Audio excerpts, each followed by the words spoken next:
Hello everyone, कैसे हैं आप सभी लोग। एक बार पुनः सभी लोगों का सृजन के इस ऑनलाइन प्लेटफॉर्म पे स्वागत है। थोड़ा विलंब आए हैं लेकिन सटीक अप्रोच के साथ आए हैं और वो विलंब इसलिए कि आज हम यूपीपीसीएस सीसैट का पेपर का आपको मैथ्स और रीजनिंग का कंप्लीट सॉल्यूशन देंगे जो 100% एक्यूरेसी के साथ होगा। ठीक है, हमारे यहाँ कुछ टेक्निकल प्रॉब्लम की वजह से नहीं हम लोग टाइम पर आ पाए, लेकिन कोई बात नहीं, एकदम 100% सटीक सॉल्यूशन के साथ और समझाते हुए सारी चीजों को हम आपको आगे बढ़ेंगे। ठीक है, एक बात ये है कि जैसा कि हम पेपर देखे हैं और जो भी सिविल सर्विसेज के एस्पिरेंट्स होंगे, अगर वो सीसैट को इग्नोर करके चले होंगे कि सीसैट हो जाएगा, तो ये थोड़ा सा डायलेमा वाली बात हो जाएगी, क्योंकि जो बातें पूछी गई हैं वो एक हिस्सा है प्रिपरेशन का। अगर हम लोग थोड़ा थोड़ा सा वक्त इस पर दिए होंगे तभी हम लोग इसमें ऑथेंटिक और काम भर चीजें किए होंगे। अगर हम डायरेक्ट सिर्फ और सिर्फ ये सुन करके कि हम मैथ्स रीजनिंग कर लेते हैं या हिंदी कर लेते हैं या बाकी चीजें कर लेते हैं, तो वो कहीं ना कहीं रिस्की हो जाएगा।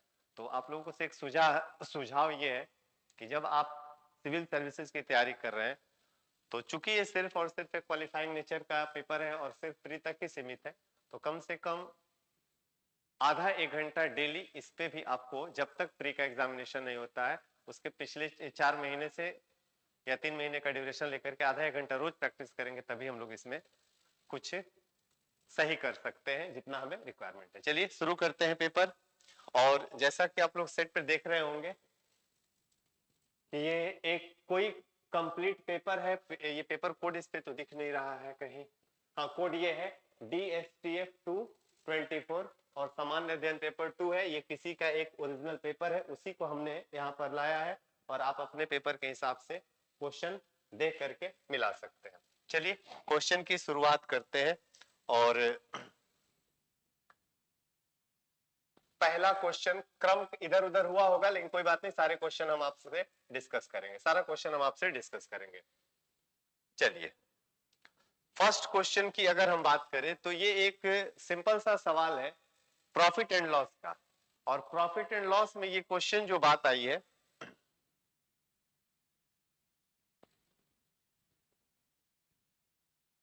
ठीक है, ये क्वेश्चन जो है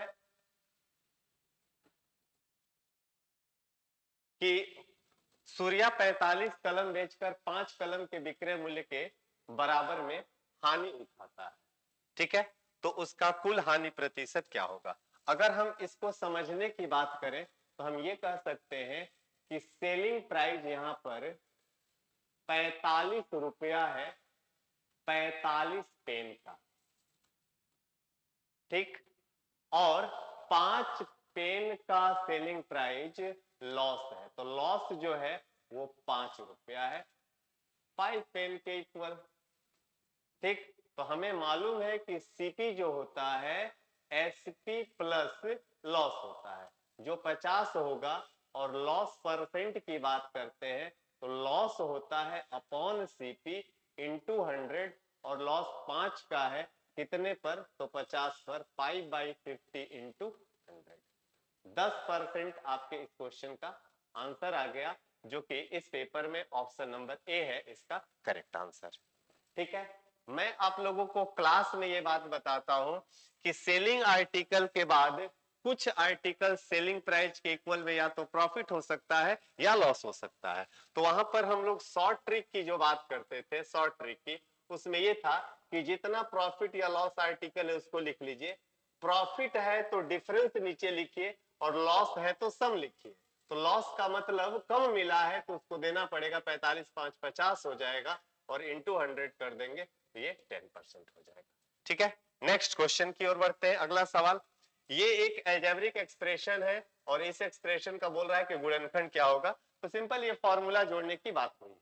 ठीक है, अब अगर मैं इस पूरी घटना को समझूं तो आप यहां पर ये समझिएगा कि x प्लस वाई का होल क्यू और x माइनस वाई का होल क्यू दिया हुआ है।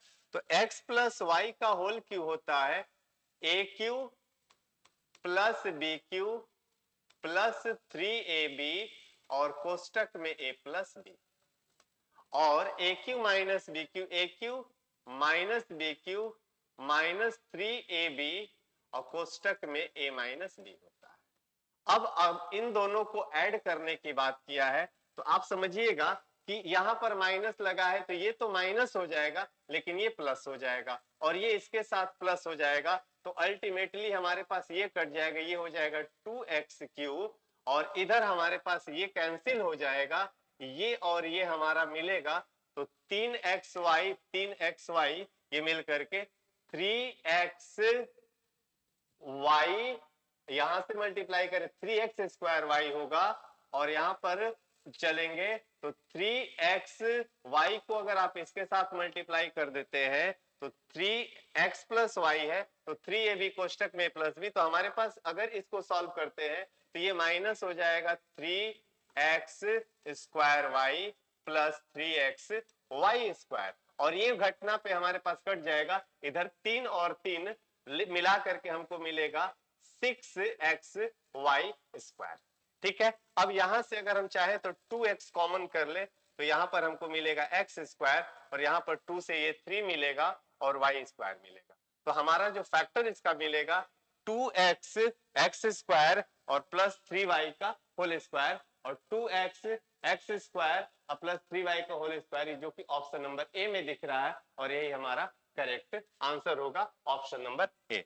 बेसिकली ये फॉर्मूला ऐड करने की बात किया है और तो यहाँ पे ये तो कट जाएगा और जब इसको गुणा करेंगे तो ये प्लस और ये माइनस कट जाएगा, बस इसका ये प्लस और इसका ये प्लस बचेगा जो दोनों में वाई स्क्वायर लेकर के चलेगा और ये वाई स्क्वायर की जब हम बात करेंगे तो हमारे पास इसका ये वाला रिजल्ट बचेगा और जब हम इसका फैक्टर करेंगे तो हमारे पास ये आएगा, ऑप्शन नंबर बी इसका करेक्ट आंसर है।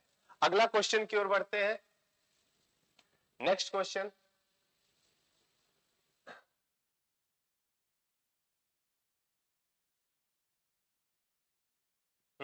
वर्क एंड टाइम का एक सवाल है कि एक कार्य करने की क्षमता बी से 3 गुनी है, ए की कार्य क्षमता बी से 3 गुनी है, तो हम ये कहते हैं कि ए है और बी है, अगर बी एक काम करेगा तो ए 3 काम करेगा, दोनों मिल करके 4 काम करेंगे और सवाल में बोला है कि 15 दिन में काम पूरा हो जा रहा है, यानी कि 15 को मल्टीप्लाई कर देते हैं तो ये हमारा टोटल वर्क हो जाएगा और इस काम को अकेले करना है ए को तो कितना समय लगेगा, और चूंकि एक दिन में ये 3 काम करता है तो अगर इसको पूरा काम करना होगा तो 3 5 15 और 5 के 20 दिन इसका करेक्ट आंसर आएगा और 20 दिन यहाँ पर कहीं है तो ऑप्शन नंबर ए इसका सही जवाब।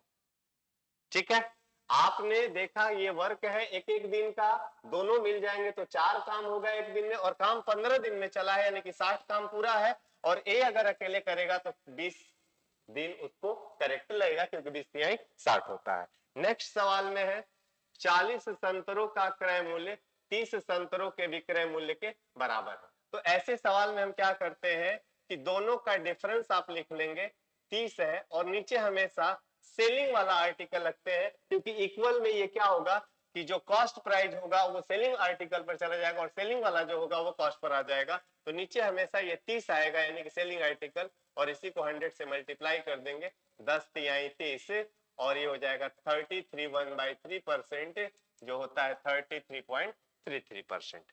ठीक है, जब हमें मिले इस तरीके की बात तो डिफरेंस लिखेंगे। अब ध्यान रखिएगा अगर डिफरेंस माइनस में आ रहा है तो आपको लॉस होगा और डिफरेंस प्लस में आ रहा है तो प्रॉफिट होगा और यहाँ पर डिफरेंस चूंकि 40 बड़ा है तो 10 का डिफरेंस आया और ये डिफरेंस हमेशा इस 30 पर कंसीडर करेंगे और ये 30 जो है ये सेलिंग आर्टिकल्स का है तो हमेशा नीचे सेलिंग आर्टिकल्स वाली बात आएगी इनटू 100।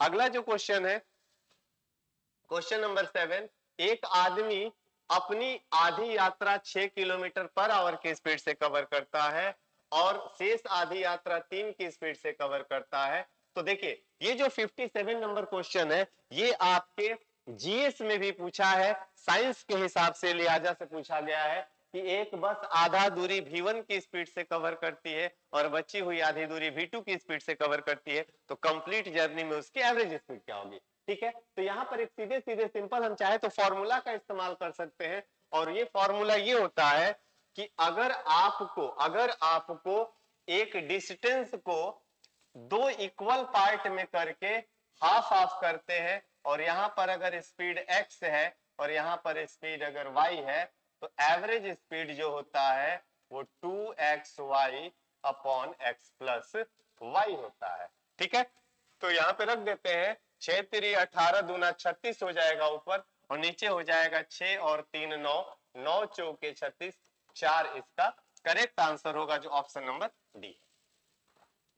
ठीक है, बहुत ही अच्छा क्वेश्चन है, लेकिन आपको ये अगर आप फर्स्ट टाइम सीधे सीधे क्वेश्चन से अगर सामना हुआ होगा, पहले अगर प्रैक्टिस आप नहीं किए होंगे, तो ये आपके लिए परेशानी का एक मैटर बन सकता है, जब तक हम लोग इसको पहले से पढ़े नहीं होंगे तब। ठीक है, अगला क्वेश्चन पर बढ़ते हैं। नेक्स्ट क्वेश्चन दिया है, सिंपल क्वेश्चन है कि 53 से भाग किया जाता है तो 34 आता है भागफल और 21 आता है शेषफल। तो हमारे पास यही प्रक्रिया है कि ये एक डिवीजन का क्वेश्चन है, जहां पर यहाँ 53 है और यहाँ पर आ रहा है 34 और यहाँ पर बच रहा है 21, तो आपको ये वाला नंबर बताना है। तो इस नंबर को बताने के लिए इन दोनों का मल्टीप्लाई करके और इसको इसमें ऐड कर देते हैं। 3 4 3 12, 2 और 1 3, यानी कि यूनिट पर 3 आएगा, और यूनिट पर 3 वाला हमारे पास दो ही ऑप्शन है, बी और डी। ये होगा नहीं, ये होगा नहीं। अब अगर हम यहाँ पे डीएस का इस्तेमाल करें तो ये 5 3 8 है और ये 7 4 3 7 है, 8 7 56, 56 का मतलब 6 5 11, 11 का मतलब 2 हो गया और 3 दूना 6। तो यहाँ पर हमको 6 चाहिए, और हम देख पा रहे हैं कि 6 अगर हम इसकी बात करें, सॉरी 3 और 2 5 चाहिए, और ये 3 है और यहाँ 2 आया है तो 3 2 5 चाहिए, और 5 हमको ऑप्शन नंबर बी में मिल रहा है, इसलिए हमारा करेक्ट आंसर हो जाएगा ऑप्शन नंबर बी। ठीक है, अदरवाइज हम इसको 53 गुणे 34 प्लस 21 करेंगे तो ये हमारा उत्तर आएगा। ठीक है, जो कि हमारा ऑप्शन नंबर बी है। अगला क्वेश्चन की बात करें, नेक्स्ट क्वेश्चन,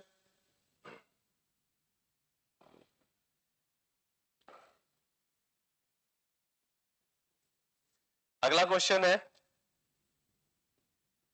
कि 0 1 2 3 के नंबर ऑफ सबसेट बताना है। नंबर ऑफ सबसेट, तो एलिमेंट जितने होते हैं, जितने एलिमेंट होते हैं उसका क्यूब होता है नंबर ऑफ सबसेट। ठीक है, तो हमारे पास, सॉरी, ये 0 1 2 3 है, तो यहां पर 3 है, तो बस आपको सबसेट के लिए 2 पे पावर 3 करना है, और 2 पे पावर 3 की वैल्यू यहां पर होगा 8। नंबर ऑफ सबसेट, यानी कि आपके पास जो ये नंबर ऑफ सेट्स है उसका बस और बस जो वैल्यू है उसका पावर क्यूब कर देंगे, हमारा फाइनल आंसर हो जाएगा 8। नेक्स्ट क्वेश्चन की अगर बात किया जाए तो 10% वार्षिक चक्रवृद्धि ब्याज की दर से किसी प्रिंसिपल का कंपाउंड इंटरेस्ट और सिंपल इंटरेस्ट का डिफरेंस 12 रुपया है, तो वह धनराशि क्या है। अब चलिए, अगर मैं बात करूं कि 100 रुपया अगर हमारा मूलधन है तो 10% की रेट से चला जाएगा, 10% की रेट से, तो पहली बार 10 मिलेगा, दूसरी बार 10 मिलेगा, ये एसआई है। अब कह रहा है कि सीआई भी चाहिए, तो सीआई जो होता है पिछले साल के सिंपल इंटरेस्ट पर भी इंटरेस्ट कैलकुलेट होगा, इस पर भी हम 10% लेंगे, तो 10 का 10% 1 रुपया हमको ज्यादा मिलेगा, तो ये हो गया हमारा 20 रुपया, और जो ये हमारा बन रहा है वो 21 रुपया बन रहा है। यही 1 रुपया जो है वो सीआई और एसआई का डिफरेंस है, और यही एक की वैल्यू जो है हमारे क्वेश्चन में दिया है 12। तो जब 1 बराबर 12 है तो पूछा है कि प्रिंसिपल क्या है, और प्रिंसिपल 1200 है, 1 बराबर 12 तो 100 बराबर 1200 हो जाएगा, करेक्ट आंसर हो जाएगा 1200 इसका सही जवाब। ठीक है, इसके लिए डायरेक्ट आपको कोई फॉर्मेट की आवश्यकता नहीं है, यही हम समझेंगे, और हम डायरेक्ट करते हैं कि प्रिंसिपल बराबर होता है d into 100 square upon R square. ये 2 साल की अगर बात होती है तो डायरेक्ट आप इसका यूज कर सकते हैं। अगला सवाल,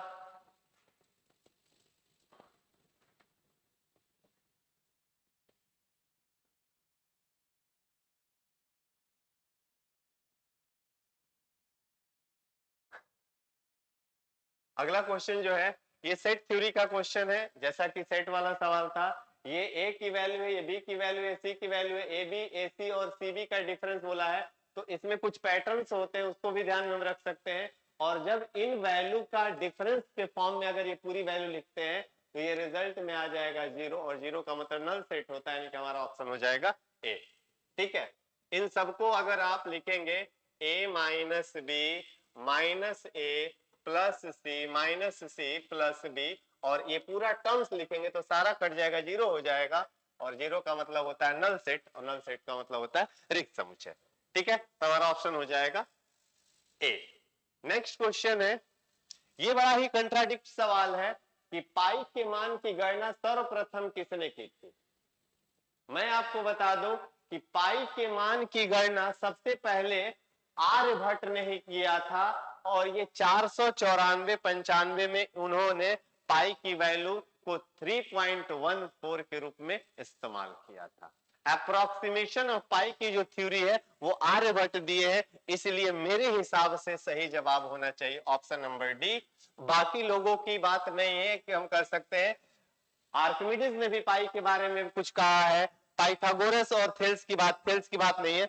तो यहाँ पे ये दो लोग जो है, कई लोग पाई पर चर्चा किए हैं, लेकिन सबसे पहले पाई जो होता है 3.14 के अप्रोक्सीमेट होता है, ये आर्यभट्ट ने ही 494-95 के करीब में उसकी बात हुई थी। तो हमारे हिसाब से इसका सर्वप्रथम जो कॉन्सेप्ट कैलकुलेशन किया था वो आर्यभट्ट किया था, ऑप्शन नंबर डी इसका सही जवाब है।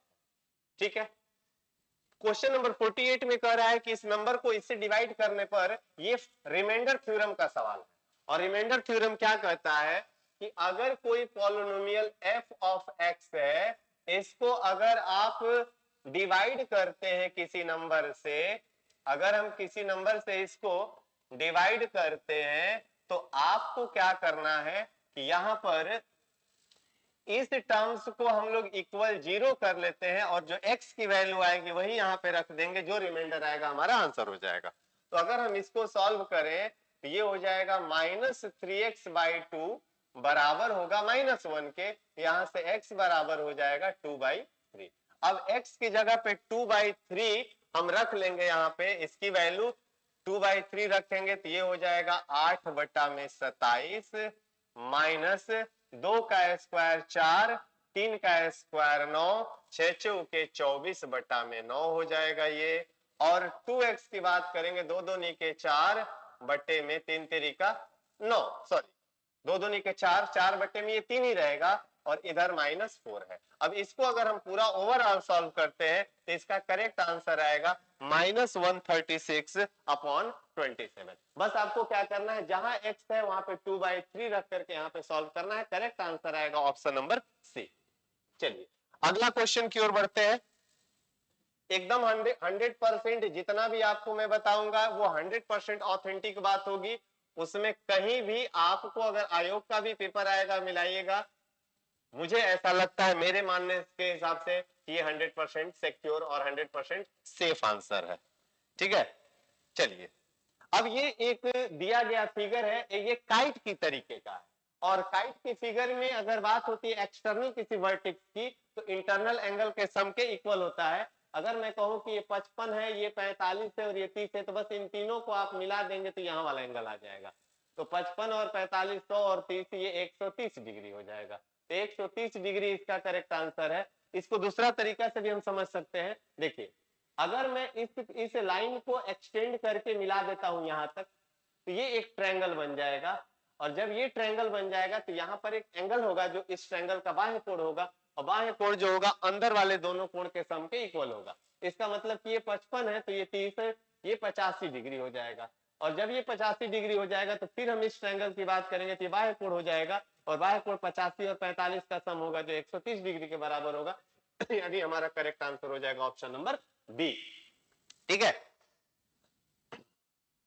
ये क्वेश्चन है, और इस क्वेश्चन में कह रहा है कि माध्यांक यानी कि मीडियन 11 है, बीच में 11 आ रहा है। ठीक है, तो आप देखिएगा कि बीच में अगर 11 आ रहा है, इट मींस कि वो 15 से पहले ही होगा, और 15 से पहले होगा और 10 के बाद होगा, और कुछ तो हमें दिख नहीं रहा है। इसका मतलब कि अगर मैं इसको सजाऊं तो सबसे पहले 3 आएगा, 3 के बाद इस पूरे सेट में चला जाए तो 6 आएगा, 6 के बाद 7 आएगा, 7 के बाद 9 आएगा, 8 है नहीं कहीं, 9 के बाद 10 आएगा, 10 के बाद 11 आएगा, 11 के बाद 12 है नहीं, 13 है नहीं, 14 है नहीं, 15 है, 15 है, हाँ 15 आएगा, 11 के बाद 15 आएगा, 15 के बाद 21 20 आएगा और 20 के बाद 21 आएगा। अब हमारे पास ये बात आ रही है कि 1 2 3 4 5 6 7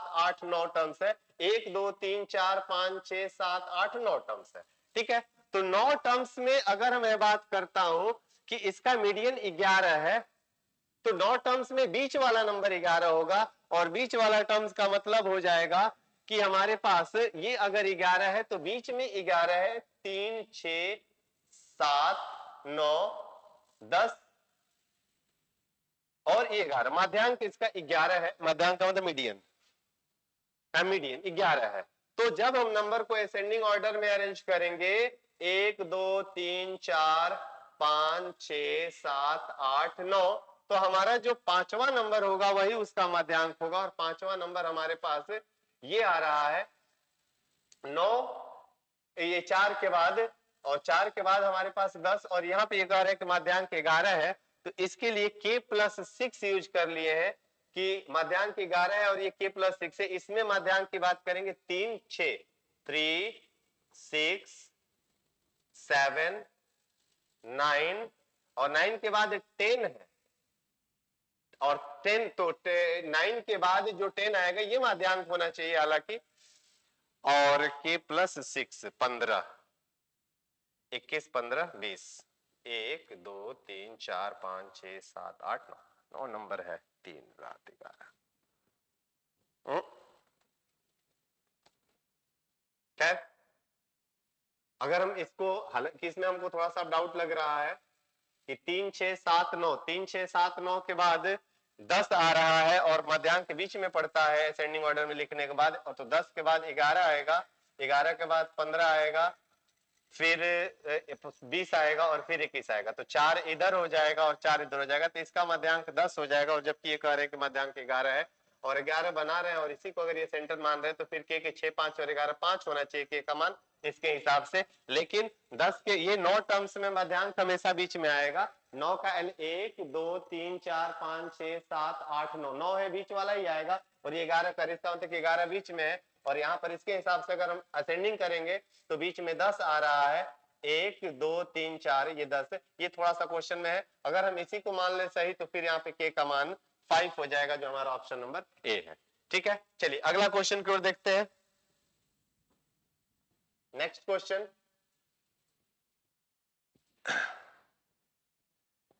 कह रहा है कि n पूर्णांकों की संख्या बताइए जो इस कंडीशन को सेटिस्फाई करे। अब कह रहा है कि या तो ये वैल्यू बड़ी होनी चाहिए 0 से या बराबर होनी चाहिए।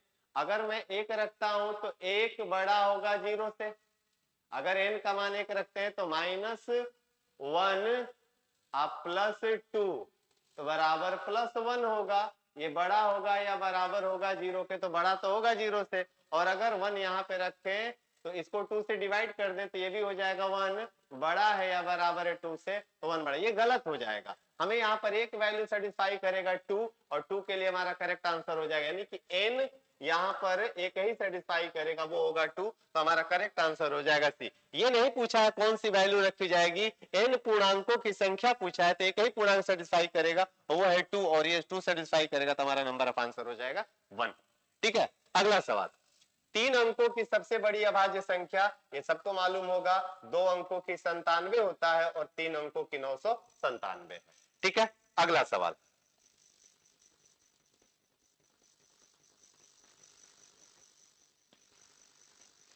एलसीएम एचसीएफ का क्वेश्चन है। एचसीएफ दिया है, 2 नंबर दिया गया है, एलसीएम ज्ञात करना है इन नंबरों का एलसीएम। तो हमें मालूम है कि number 1 into number 2 divided by HCF बराबर होता है एलसीएम। तो दोनों को गुणा करके 9 से भाग दे दिया जाएगा, 306 इंटू 657 डिवाइडेड बाई 9।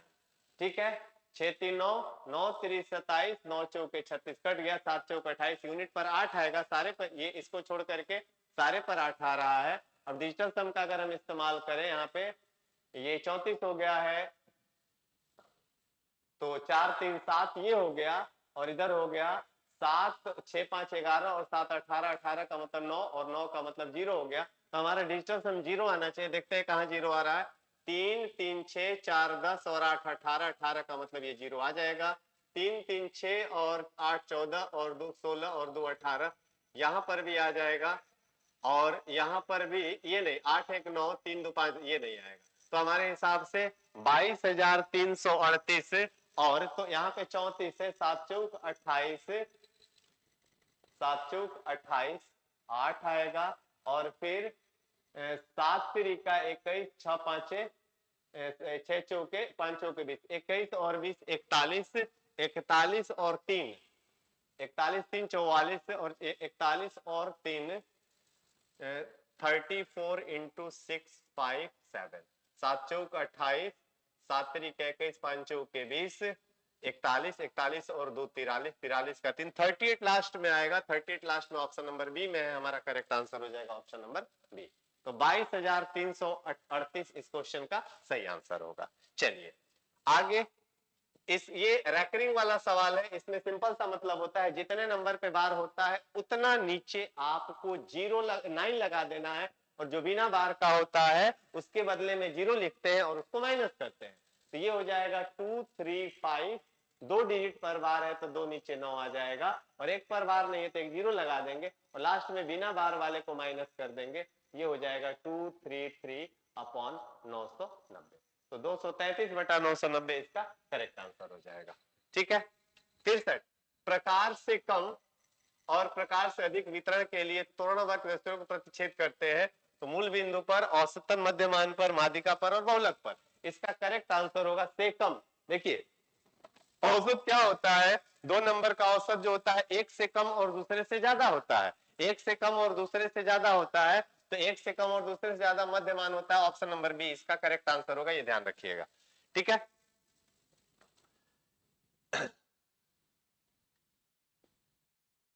अगला क्वेश्चन है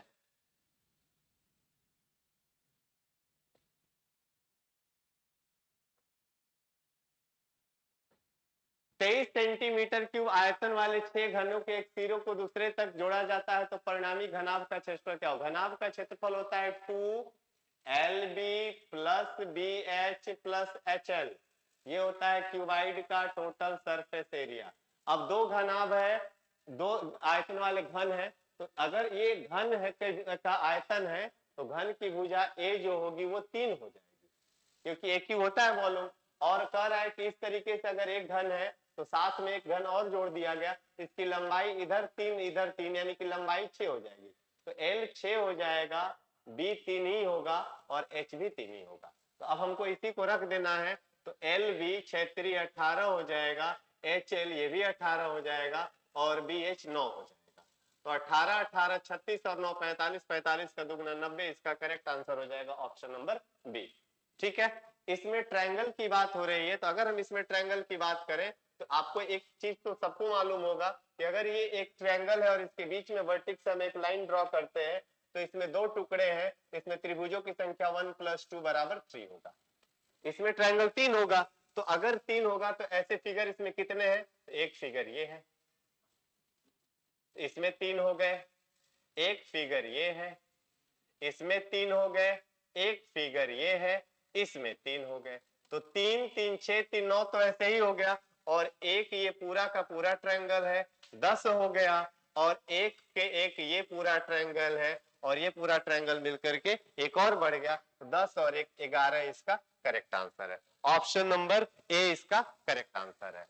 चलिए आगे है रीजनिंग का क्वेश्चन है, एक सीरीज का 4 18 48। मैंने बताया था कि अगर नंबर बहुत तेजी से मूव करता है तो वहां पे मल्टीप्लाई या स्क्वायर का काम होता है, मल्टीप्लाई या स्क्वायर।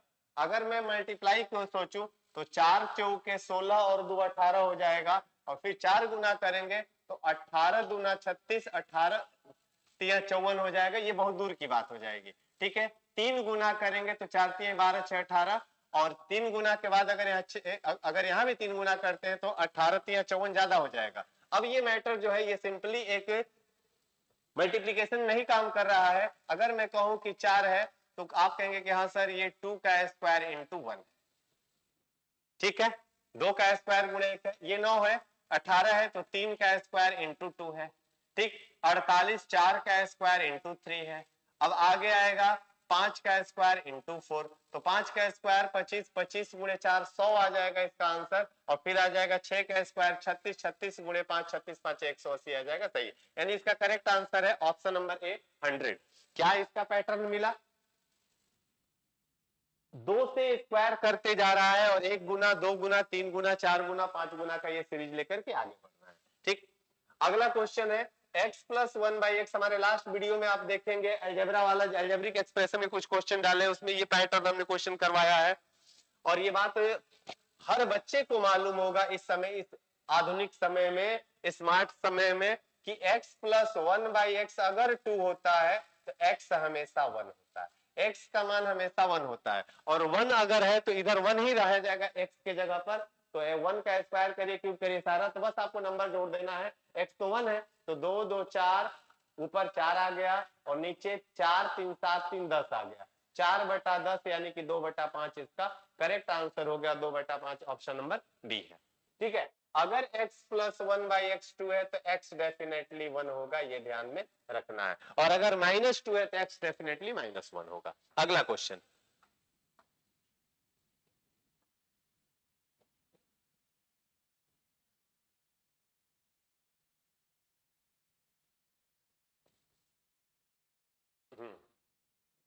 आइए, ये क्वेश्चन में एक रीजनिंग का है। इस क्वेश्चन में अगर हम समझने की बात करें तो 14 और 16 25, 14 और 16 30, 30 और 20 50, इधर 50 आ रहा है तो इधर भी 50 आ जाए तो काम बन जाए। एक बात और समझिएगा कि ये ऐसे क्लॉकवाइज चल रहा है, तो 14 16 ये 30 आ रहा है, 11 9 ये 20 आ रहा है, तो इधर ये 30 आना चाहिए और इधर ये 20 आना चाहिए। तो 30 और 20 बनना चाहिए।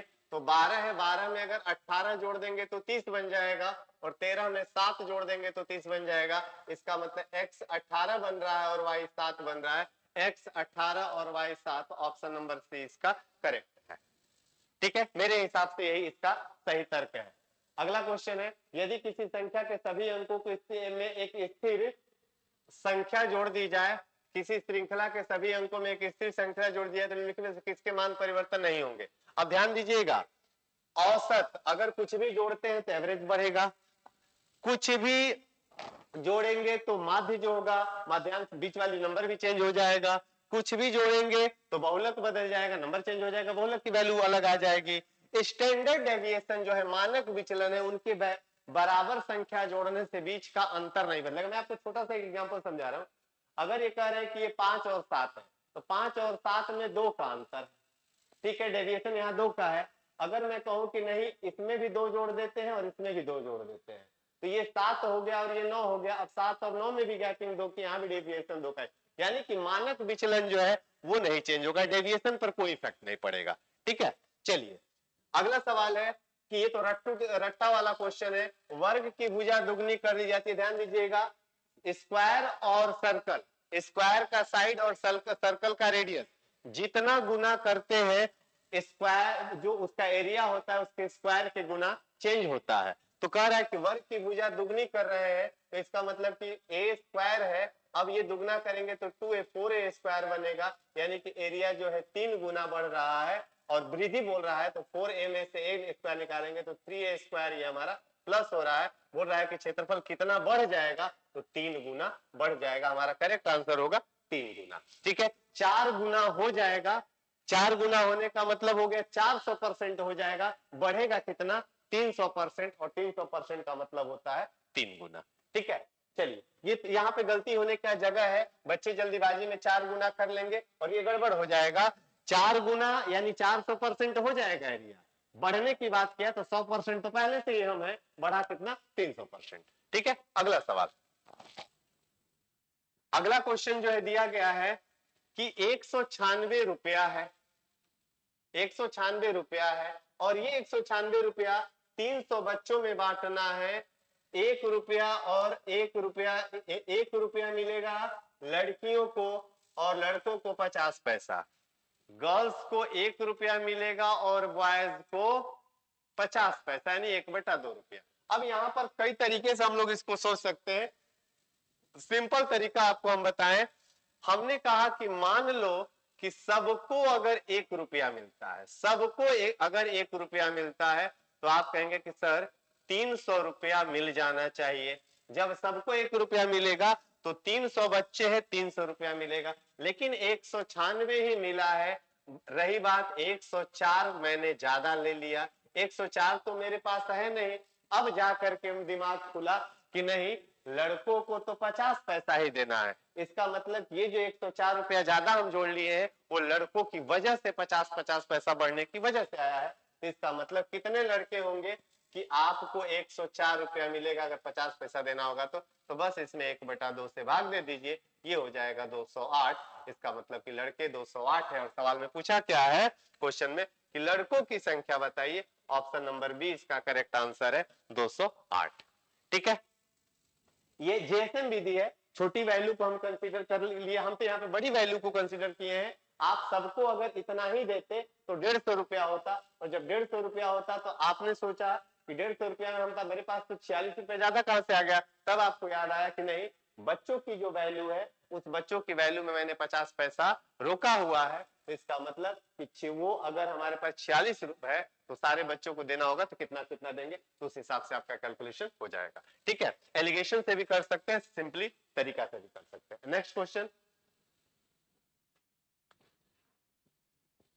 अगला जो सवाल है, अगला सवाल का मैं आपको बस एक रूल बताऊंगा और उस रूल को आपको करके अपना आंसर चेक कर लेना है कि क्या हमारा होगा।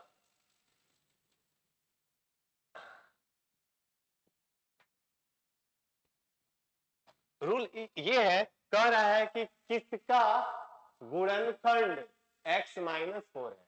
अगर कोई गुणनखंड x-4, अगर x-4 गुणनखंड है तो इसका मतलब कि x-4 से इस पूरे टर्म्स को डिवाइड करने पर रिमाइंडर 0 आना चाहिए।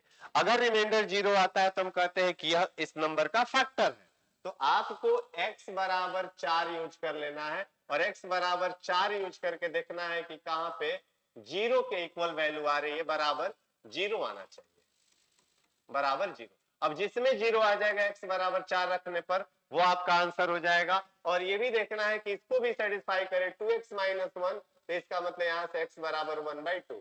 तो x बराबर 1/2 रखने पर 0 आ जाए, x बराबर 4 रखने पर 0 आ जाए, जो आ जाएगा हमारे इसका आंसर हो जाएगा। ठीक है, इसको आप चेक कर लीजिएगा, हम इसको नहीं करेंगे, सारा ऑप्शन में आपको मिला करके x बराबर 4, वैसे x बराबर 4 रखेंगे तो पहला 0 आ जाएगा। अब इसको भी सेटिस्फाई करवाना होगा कि ये भी रखने पर 0 आ रहा है कि नहीं। ठीक है, तो कोई एक विकल्प होगा जिसमें ये x की जगह पे रखे या ये x की जगह पे रखे, वैल्यू 0 आ जाएगी, वही हमारा आंसर हो जाएगा।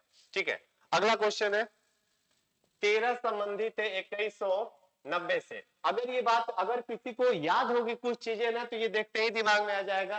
13 और बहुत बड़ा नंबर है।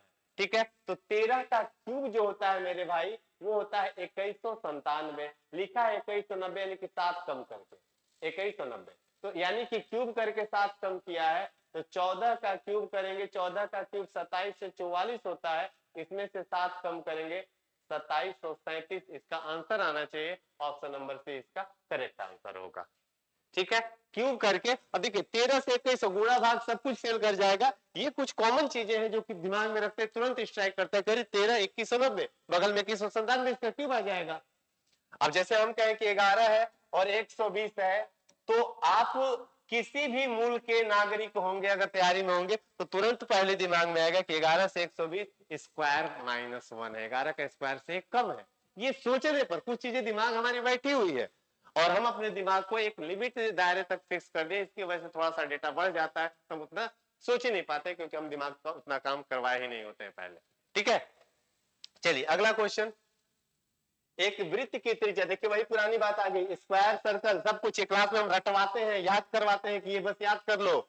एक वृत्त की त्रिज्या दुगनी कर दिया जाए तो क्षेत्रफल पर क्या प्रभाव पड़ेगा, 4 गुना हो जाएगा। अभी मैंने बताया कि रेडियस और सर्कल का और स्क्वायर के साइड को जितना गुना करते हैं उसके स्क्वायर के बराबर में उसका एरिया इफेक्टेड होता है। तो अगर दुगनी करेंगे त्रिज्या को तो क्षेत्रफल 4 गुना हो जाएगा और यह 4 गुना हो जाता है। ऑप्शन नंबर डी इसका करेक्ट आंसर है।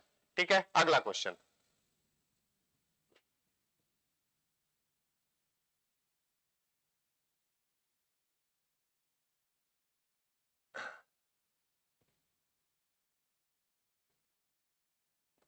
क्वेश्चन नंबर 77 है रीजनिंग का, हालांकि क्वेश्चन नंबर 76 का भी मुझे आंसर है मालूम है, आप चाहें तो इसको हम कर सकते हैं। इसका करेक्ट आंसर होगा ऑप्शन नंबर डी।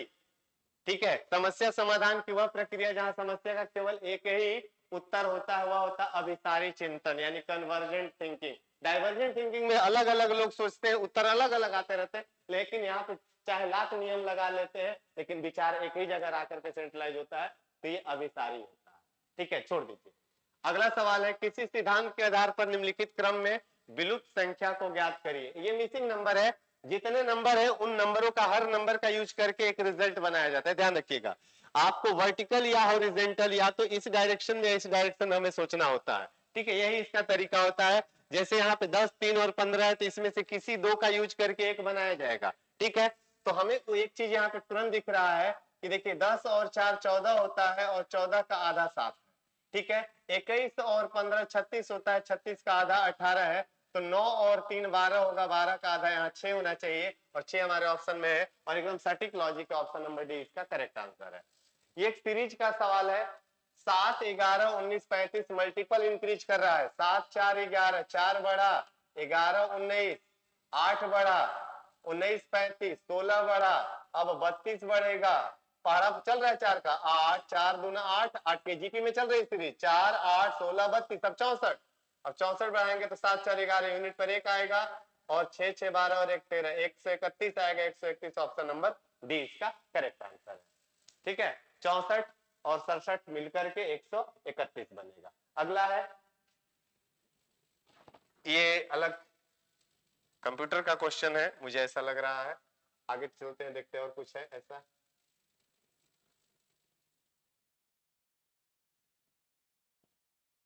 अच्छा, ये सवाल है क्लासिफिकेशन का। कौन सा अन्य तीन से भिन्न है? खिड़की, दरवाजा, फाटक, मेज, ये सब घर के में कमरे में यूज होने वाले एलिमेंट है, ये फर्नीचर है। ऑप्शन नंबर सी इसका करेक्ट आंसर है। जैसे पोस्टर दीवार में लगाया जाए, पोस्टर को दीवार पे चिपकाते हैं, वैसे फोटोग्राफ को फ्रेम में लगाते हैं, फ्रेम हमारा करेक्ट आंसर है। जब दो साथ में होते हैं उनमें से देह भाग जाती है। अच्छा, तो ये हो गया दूसरा चीज। आगे बढ़ते हैं, देखते हैं और कोई सवाल। अच्छा, रीजनिंग के सवाल यहाँ पे आइए। ये कह रहा है कि 90 लोग चाय पीते हैं, ये चाय वाले घर है, इसमें 90 लोग हैं। 46 ये 108 लोग कॉफी पसंद करते हैं, ये कॉफी वाले 108 लोग हैं। और ये दिया गया है कि 46 लोग दोनों पसंद करते हैं, 46 बीच में है, तो ठीक है, तो ये 90 और 198 हो गया, 198 में से 46 दोनों में कॉमन है।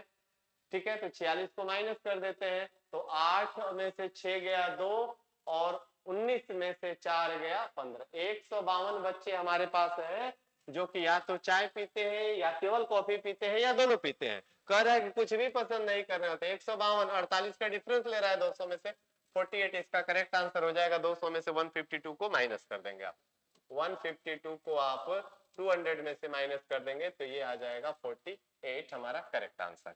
ठीक है, कांस्टेबल को 91 लिखते हैं, तो स्टेबल को क्या लिखेंगे? तो आपको क्या करना है कि जब ये पूरा लेटर का वैल्यू है तो आपको यहाँ पे वैल्यू को, रैंकिंग को ऐड कर देना है, और रैंकिंग ऐड करेंगे तो देखिए ये 20 20 40 40 और 2 42 42 और 12 54 54 और 5 59 59, इसका करेक्ट आंसर आ जाएगा ऑप्शन नंबर डी। ये एक रीजनिंग का बड़ा इंटरेस्टिंग सवाल है, इसमें कुछ किया ही नहीं है, जो हमारे हमको बस डिस्टर्ब करने के लिए दिया है कि ये इसके बराबर है तो इसके बराबर क्या होगा। अब देखिए ये सब्स्टिट्यूट कोडिंग है, डायरेक्ट इसमें के लेटर का कोड यहाँ पे लिखा गया। जैसे यहाँ एल तीसरे नंबर पे है और यहाँ पे बी है, तो एल के लिए हम यहाँ पे बी लिखेंगे, और बी हमारे पास पहले इसमें नहीं है, बाकी तीन में है। एल के बाद आई है, और आई यहाँ पे लास्ट से चौथा है, लास्ट से चौथा टी है, बी टी आएगा, बी टी आएगा तो ये खत्म हो जाएगा। उसके बाद एन की बात करेंगे तो एन पांचवा है, 1 2 3 4 5 ई आएगा, बी टी ई आएगा, बी टी ए है, ये खत्म हो गया, B T option number B इसका करेक्ट आंसर है। सीधे सीधे इसके लेटर का यहाँ से सब्स्टिट्यूट उठा करके कोड किया गया, वही लिनेन लेटर है। ठीक है, आगे बढ़ जाइए।